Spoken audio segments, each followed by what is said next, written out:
Hello दोस्तों, कैसे हैं आप लोग। AY क्लासेस में आपका स्वागत है।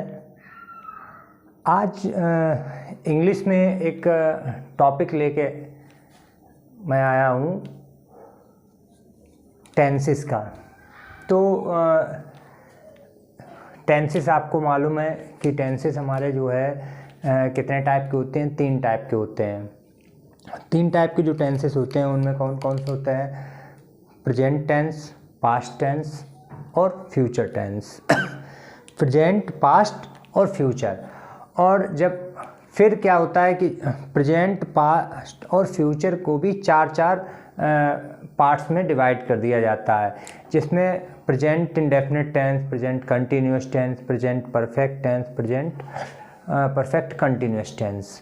तो ये आपके तो आज पहला दिन हमारा है टेंस का फर्स्ट डे है हमारा।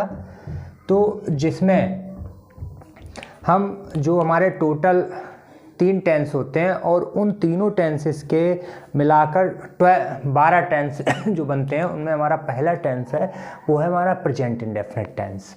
कौन सा टेंस है? Present indefinite tense. तो प्रेजेंट इंडेफिनिट टेंस को हम लोग अच्छी तरह से आज समझते हैं कि प्रेजेंट इंडेफिनिट टेंस क्या होता है। हम इसको जो है आपको इंग्लिश में भी और हिंदी में भी, दोनों ही, चाहे इंग्लिश मीडियम के लोग हों चाहे हिंदी मीडियम, दोनों को ही समझाने की कोशिश करेंगे कि प्रेजेंट इंडेफिनिट टेंस क्या होता है। देखिए, प्रेजेंट इंडेफिनिट टेंस को नॉर्मली लोग जो है जब हिंदी टू इंग्लिश की बात करते हैं तो नॉर्मली लोग पहचान की बात करते हैं तो कहा जाता है कि सेंटेंस के अंत में, जिन सेंटेंसेस के अंत में ता है, ती है, ते है आता है, यानी कि जो भी सेंटेंस हैं हमारे, और जिन सेंटेंसेस के अंत में ता है, ती है, ते है आता है, वो हमारा प्रेजेंट इंडेफिनिट टेंस होता है।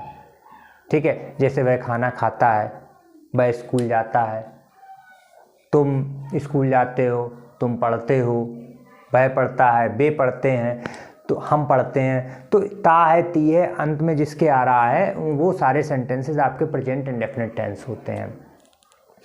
लेकिन इसके अलावा भी अगर इसको पहचानना चाहें, अगर डीपली इसको पहचानना चाहें, तो हम अगर हम प्रेजेंट इंडेफिनिट टेंस की बात करते हैं तो प्रेजेंट इंडेफिनिट टेंस क्या होता है कि जो भी काम हम लोग रूटीन में करते हैं, रूटीन मीन्स जो हम रोज करते हैं, हमारा जो रूटीन होता है, हमारा जो रूटीन है वही प्रेजेंट इंडेफिनिट होता है। रूटीन में हम लोग क्या करते हैं? रूटीन का मतलब होता है जो कार्य हम रोज करते हैं, रोज हमें करने ही पड़ते हैं, वो रूटीन हमारा होता है। जैसे अगर सुबह से बात करें, सुबह उठते हैं, उसके बाद जो है हम लोग नहाते हैं, ब्रश करते हैं, नाश्ता करते हैं, स्कूल जाते हैं, पढ़ते हैं, पढ़ाते हैं।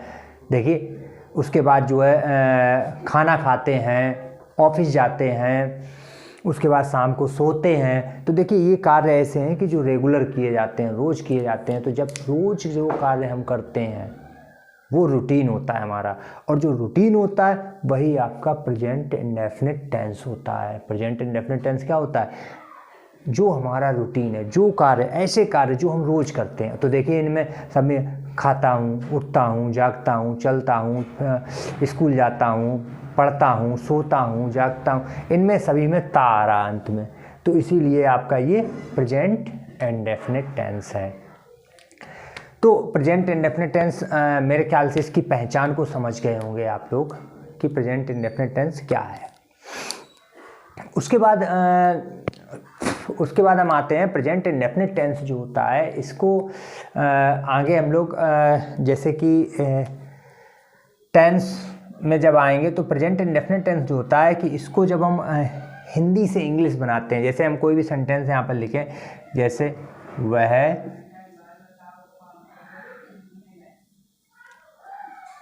मान लीजिए लिखा है वह स्कूल जाता है, ये सेंटेंस आपके सामने लिखा हुआ है, वह स्कूल जाता है। तो अब इसको जो है, अब सेंटेंस को हमें बनाना है। अब इसको कुछ हम लोग पहले ऐसे ही समझ लेते हैं कि जैसे कि वह जाता है, तो जाता है, स्कूल जाता है, गो टू स्कूल। आता है, स्कूल से आता है, कम फ्रॉम स्कूल। तो देखिए स्कूल, वह स्कूल जाता है, तो इसको जो है ऐसे मैं स्कूल जाता हूँ, तो इसका जो आपका फॉर्मूला है कि किस तरह से इन सेंटेंसेस को बनाया जाता है, तो वो आपका ये रहेगा कि सब्जेक्ट, उसके बाद प्लस वर्ब, ठीक है, उसके बाद आपका ऑब्जेक्ट रहता है।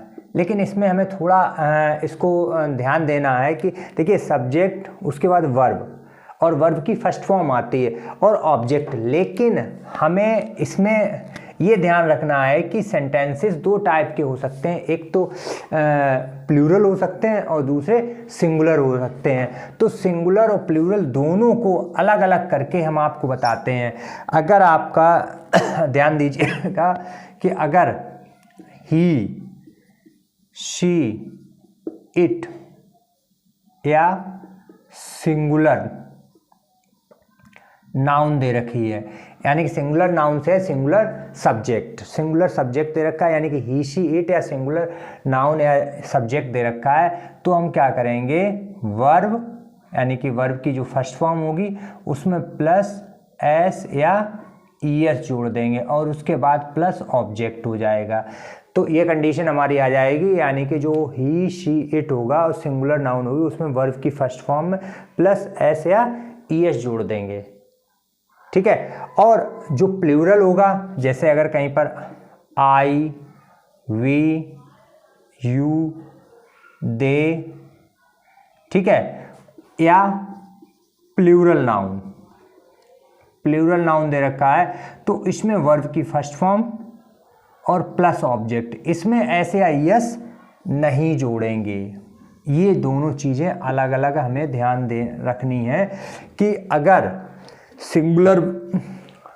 सिंगुलर सब्जेक्ट है तब हमें वर्ब की फर्स्ट फॉर्म में एस या ईएस लगाना है, और अगर आई, यू, दे यानी प्लूरल नाउन है तो हमें वर्ब की फर्स्ट फॉर्म लगानी है, वहाँ पर एस या ईएस नहीं लगाना है।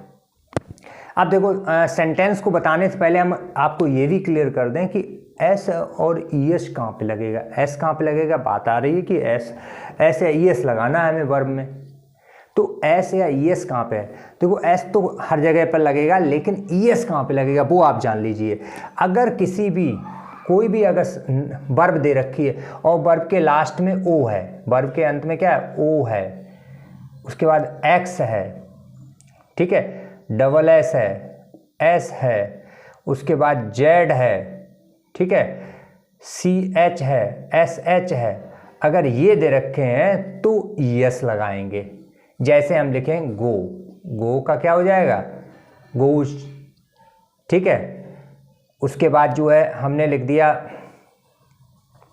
यहाँ पे मान लीजिए लिख दिया चेस, ठीक है, तो सी एच हो जाएगा, तो इस तरह वो एस एच हो जाएगा।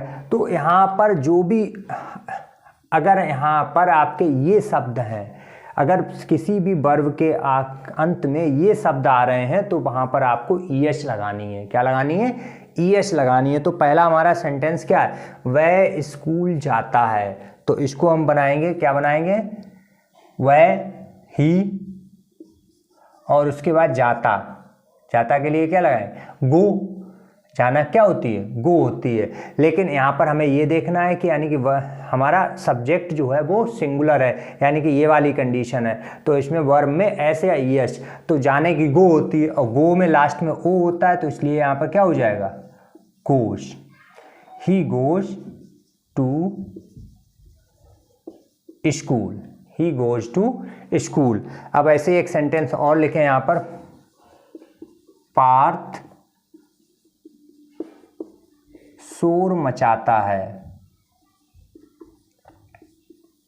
अब देखिए पार्थ शोर मचाता है, तो इसको कैसे बनाएंगे हम, पार्थ सिंगुलर नाउन है और शोर मचाने क्या होती है, मेक अ नॉइज। तो अब देखिए यहाँ पर मेक, वर्ब क्या है, मेक। अब इसमें ऐसे आईएस जोड़नी है तो क्या हो जाएगा, मेक्स हो जाएगा, पार्थ मेक्स अ नॉइज, ठीक है। उसके बाद इसके लिए हम सेंटेंस देख लेते हैं। अगला सेंटेंस हमारा नोट करते जाइएगा। जैसे हम यहाँ पर लिखें, तुम रोज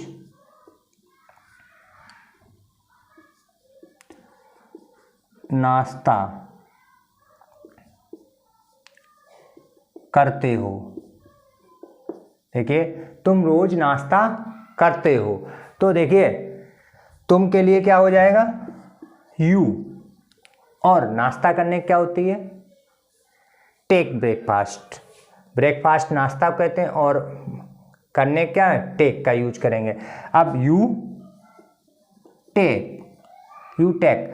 अब देखिए यहाँ पर क्या है, प्लूरल वर्ब है, ये कंडीशन है, और इस कंडीशन में हम क्या करेंगे, वर्ब की फर्स्ट फॉर्म का ही सिर्फ यूज करेंगे, उसको हम ऐसे एस यहाँ पर नहीं लगाएंगे। तो क्या हो जाएगा, you take the breakfast, you take breakfast.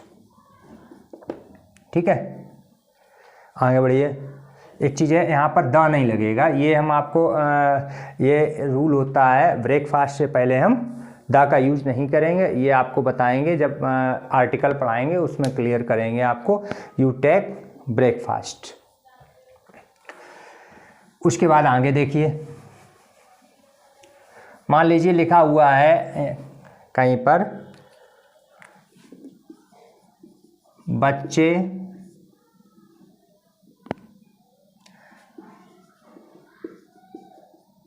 अपना पाठ याद करते हैं।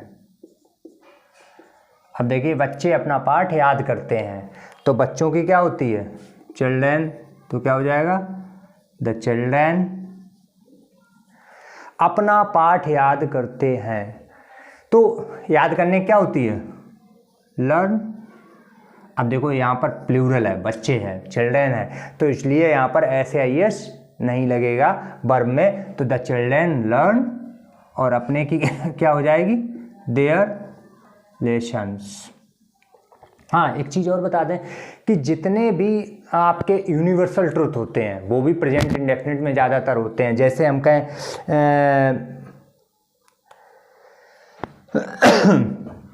कुत्ते भौंकते हैं, कुत्ते अजनबियों पर भौंकते हैं।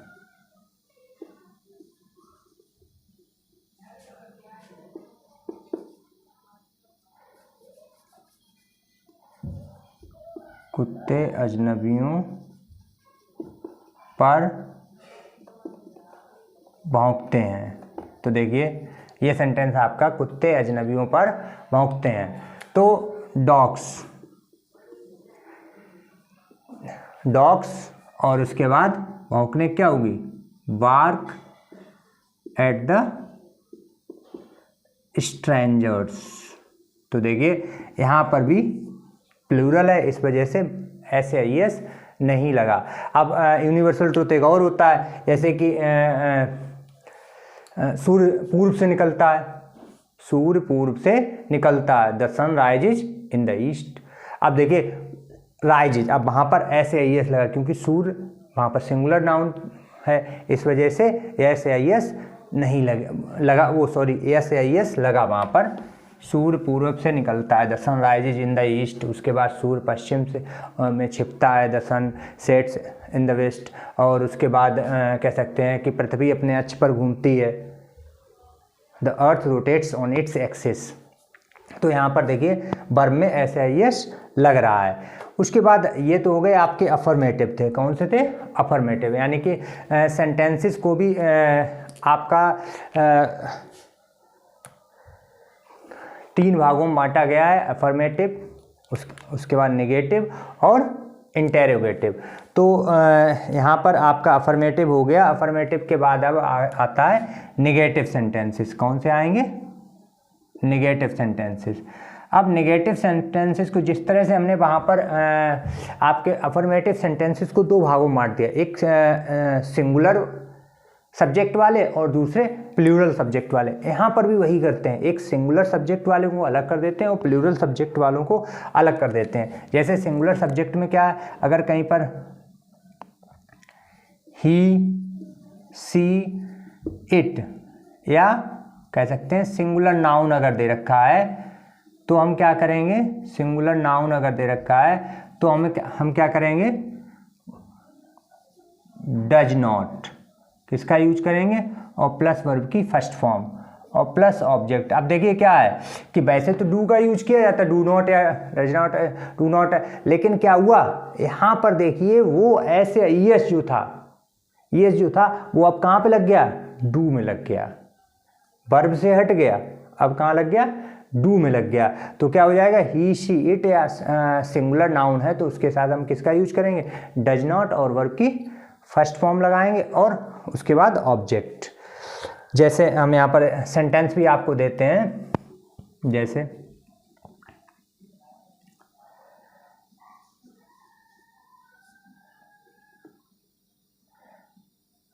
वह झूठ नहीं बोलता है,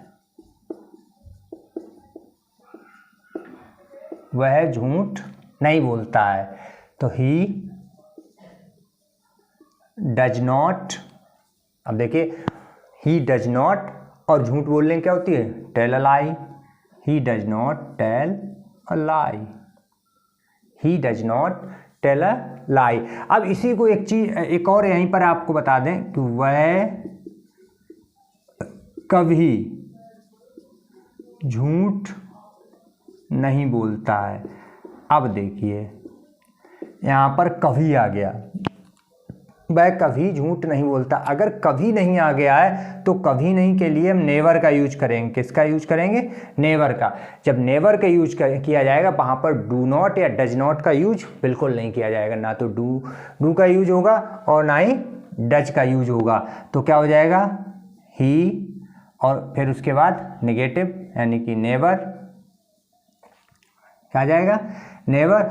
और नेवर जब आएगा देखिए नेवर में तो डू तो यहाँ पर डज आ जाता है तो ऐसे आईएस लग गया, तो वर्ब में ऐसे आईएस नहीं लगता है। लेकिन नेवर की कंडीशन में अगर सिंगुलर है, यहाँ पर ना सिंगुलर सब्जेक्ट है, तो उस कंडीशन में हम नेवर अगर लगाए तो हम वर्ब में ऐसे आईएस लगाएंगे। तो क्या हो जाएगा, he never tells a lie, he never tells a lie, वह कभी झूठ नहीं बोलता है।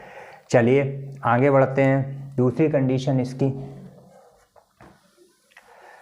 तो यहाँ पर हमारी दूसरी कंडीशन क्या होती है, दूसरी कंडीशन जो हमारी है वो क्या है, अगर कहीं पर आई, वी, यू, दे या प्लूरल सब्जेक्ट है, क्या है, प्लूरल नाउन है, तो इस कंडीशन में क्या है, हम डू नॉट का यूज करते हैं और प्लस वर्ब की फर्स्ट फॉर्म प्लस ऑब्जेक्ट, ये कंडीशन हमारी हो जाएगी। यानी कि तो वहाँ वही इसमें डज नॉट का यूज करेंगे, लेकिन यहाँ पर डू नॉट और प्लस वर्ब की फर्स्ट फॉर्म का यूज करेंगे। तो देखिए यहाँ पर सेंटेंस जैसे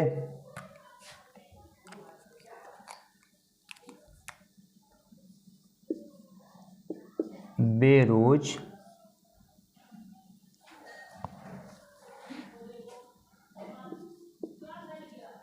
स्कूल नहीं जाते हैं। अब देखिए वे रोज स्कूल नहीं जाते हैं, तो वे के लिए दे का यूज, दे, उसके बाद यहाँ पे क्या आएगा, do not go to school, और रोज के लिए डेली या एवरीडे का यूज करेंगे। तो हमारा क्या हो गया, they do not go to school every day. ठीक है, क्लियर। ऐसे ही अगर यहाँ पर होता वे कभी स्कूल नहीं जाते हैं, क्या होता, वे कभी स्कूल नहीं जाते हैं, तो they never go to school, they never go to school, do not की जगह नेवर का यूज हो जाता।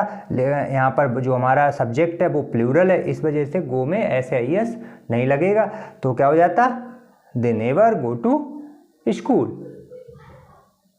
ठीक है, वे कभी झूठ नहीं बोलते हैं, दे नेवर टेल अ लाई, वे कभी सच नहीं बोलते हैं, they never speak the truth. ठीक है, आगे देखिए। और प्रेजेंट इंडेफिनिट टेंस अक्सर हम लोग ज़्यादातर जो है जब स्पोकन इंग्लिश की बात भी करते हैं तो प्रेजेंट इंडेफिनिट टेंस में ही करते हैं। जैसे मैं टीवी देखता हूँ, आई वॉच द टीवी। मैं खाना खाता हूँ, आई टेक द फूड। मैं स्कूल जाता हूँ, आई गो टू स्कूल। ठीक है। मैं खाना खाना चाहता हूँ, I want to take the food. ठीक है। तो इस तरह से हम जब स्पोकन इंग्लिश की बात होती है तो स्पोकन इंग्लिश को भी हमें यहीं से स्टार्ट करना चाहिए। स्पोकन इंग्लिश में प्रेजेंट इंडेफिनिट टेंस का बहुत अहम रोल होता है। उसके बाद अगला हमारा है इंटेरोगेटिव। ठीक है। इंटेरोगेटिव की जब बात होती है तो ये दो टाइप के होते हैं। एक तो वे जो क्या से शुरू होते हैं, हिंदी में क्या से शुरू होते हैं, और इंग्लिश की अगर बात करें तो हेल्पिंग वर्ब से शुरू होते हैं। ठीक है।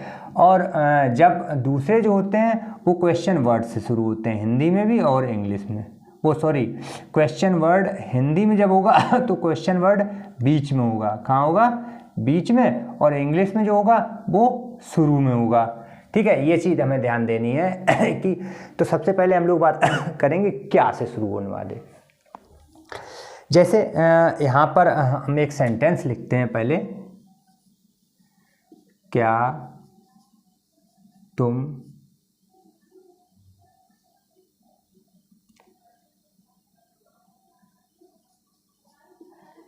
मुझे याद करते हो?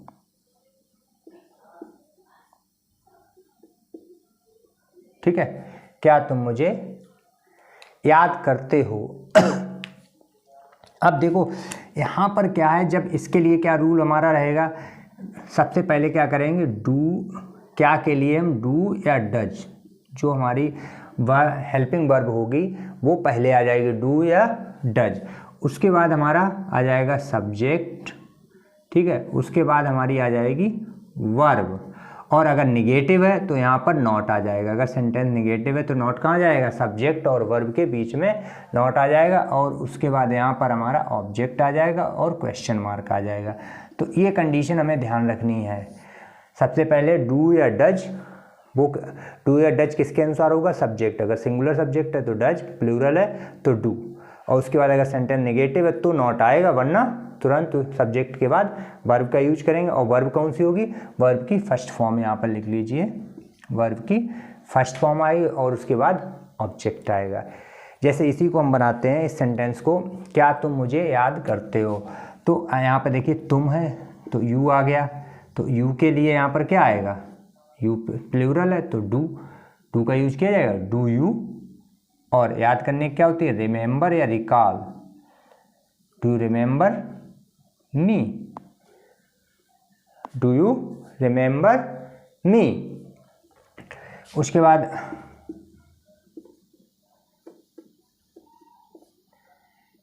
क्या रुद्र स्कूल नहीं जाता है? Question mark. अब देखिए सारी चीज़ें रूटीन वाली आ रही हैं यहाँ पर। तो क्या रुद्र स्कूल नहीं जाता है? तो रुद्र यहाँ पर सिंगुलर है तो क्या आ जाएगा? Does, does Rudra. और निगेटिव है, हमने क्या बताया था? अगर निगेटिव है तो कहाँ पर? सब्जेक्ट और वर्ब के बीच में नॉट लगा देंगे। तो Rudra not go to school, question mark. Does Rudra not go to school. तो ये हो गए आपके इंट्रोगेटिव। उसके बाद इंट्रोगेटिव दूसरे टाइप के, जो क्वेश्चन वर्ड जब सेंटेंस के बीच में होता है और इंग्लिश में सेंटेंस के सबसे पहले आ जाता है। तो उस कंडीशन में क्या करेंगे, हमारा फॉर्मूला हो जाएगा WH जो वर्ड होंगे, WH वर्ड होंगे प्लस डू या does plus subject plus verb और प्लस ऑब्जेक्ट क्वेश्चन मार्क। वही बात है कि नॉट अगर है तो आपका यहाँ पर आ जाएगा, सेम वही कंडीशन रहेगी। तो यहाँ पर देखिए, तो तुम इस समय तुम क्यों रोते हो? अब देखिए तुम क्यों रोते हो। अब सबसे पहले हमें क्या करना है, WH, तो क्यों के लिए क्या है, Y। उसके बाद हमें जो सब्जेक्ट होगा, सब्जेक्ट के अनुसार हमें डू या डज का यूज करना है। तो सब्जेक्ट हमारा क्या है, यू है, तो डू का यूज करेंगे हम, तो वाई डू यू। उसके बाद यहाँ पर नेगेटिव तो है नहीं जो नॉट लगाना, वर्ब आ जाएगी। वर्ब हमारी क्या है, बीप और क्राई। बीप लगाइए या cry, why do you beep, ठीक है। उसके बाद तो ये तो सिंपल तौर पे है लेकिन अगर हु आए उसको थोड़ा समझ लीजिए कि जैसे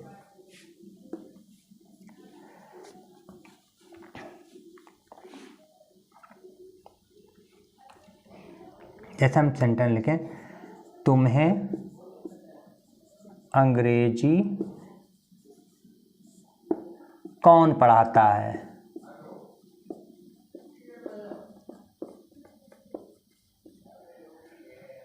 तुम्हें अंग्रेजी कौन पढ़ाता है। ये देखिए सेंटेंस को, तुम्हें अंग्रेजी कौन पढ़ाता है। तो अब यहाँ पर हमें कौन के लिए हमें हु का यूज करना। अब हमें यहाँ पर ध्यान देना है कि अगर हु आया है तो हमें हु की कंडीशन में डू या डज का यूज नहीं करना है। हु के तुरंत बाद हमें वर्ब का यूज करना है। किसका यूज करना, हु के तुरंत बाद वर्ब का, और उसके बाद हम ऑब्जेक्ट का यूज कर देंगे। हम यहाँ पर हु की कंडीशन में डू या डज का यूज नहीं करेंगे। तो क्या हो जाएगा, हु और वर्ब हमारी क्या है, पढ़ाना, तो हु। और हु ये भी समझ लीजिए, हु सिंगुलर होता है, इसके साथ वर्ब हमेशा यही सब्जेक्ट होता है, हु ही इसमें सब्जेक्ट होता है। जैसे इसमें सब्जेक्ट की अगर बात करें तो तुम है, लेकिन तुम्हें कौन पढ़ाता है, कौन यानी कि जो आंसर होगा वही तो पढ़ाएगा। जो कौन का मतलब जिसका नाम बताओगे आप, तो कौन ही इसमें सब्जेक्ट है। तो इसलिए हु के तुरंत बाद वर्ब का, और सब्जेक्ट के बाद ही वर्ब का यूज किया जाता है। हु और पढ़ाने क्या होती है, टीच।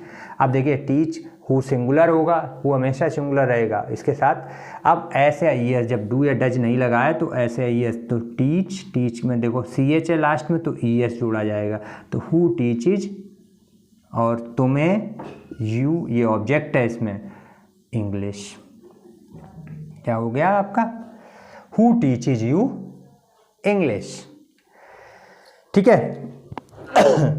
ये देखिए, ये तो आपका हो गया कि आपके प्रेजेंट इंडेफिनिट टेंस हो गया। लेकिन अब हम बात करते हैं कि अगर हमें प्रेजेंट इंडेफिनिट कंपटीशन में क्या होता है कि प्रेजेंट इंडेफिनिट, ये तो हमने आपको बता दिया कि प्रेजेंट इंडेफिनिट टेंस क्या होता है। इसको हमें अच्छी तरह से इसको ट्रांसलेट करना भी आना चाहिए, ठीक है। लेकिन अगर इंग्लिश की अगर हम बात करें, इसको हम इंग्लिश में ही लिखा है तो हम कैसे पहचान लेंगे। कभी कभार फिल करने के लिए आ जाता है, वर्ब फिल करने के लिए आ जाती है एग्ज़ाम्स में, तो उस कंडीशन में हम वर्ब लगाने को आ जाती है, करेक्शन आ जाता है। तो उस कंडीशन में हम कैसे पहचानेंगे कि ये प्रेजेंट इंडेफिनिट टेंस ही है या अन्य कुछ है। तो ऐसी कंडीशन के लिए हमें पहचानने की कोई समस्या नहीं कि अगर कहीं पर देखिए, अगर कहीं पर किसी भी सेंटेंस में always, daily, usually, generally, regularly ऐसे शब्द दिए गए हों, ठीक है, पंचुअली,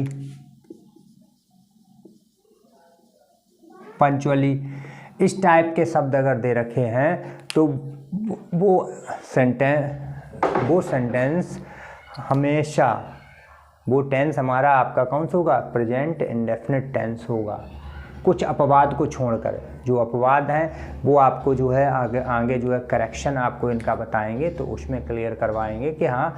वरना आप इतना समझिए कि अगर कहीं पर ये शब्द अगर दे रखे हैं, always, daily, usually, generally, regularly, punctually, ठीक है, तो ऐसी कंडीशन वाले इन शब्दों वाले जो सेंटेंस होंगे वो हमेशा कौन सा टेंस होगा, प्रेजेंट इंडेफिनिट टेंस होगा। जैसे हम लिखें यहाँ पर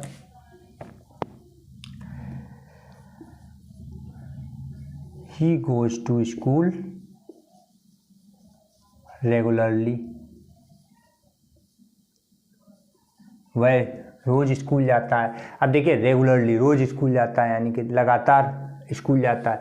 तो जब भी इन शब्दों से अगर आप कोई भी सेंटेंस बनाएंगे वो प्रेजेंट इंडेफिनिट टेंस ही होगा।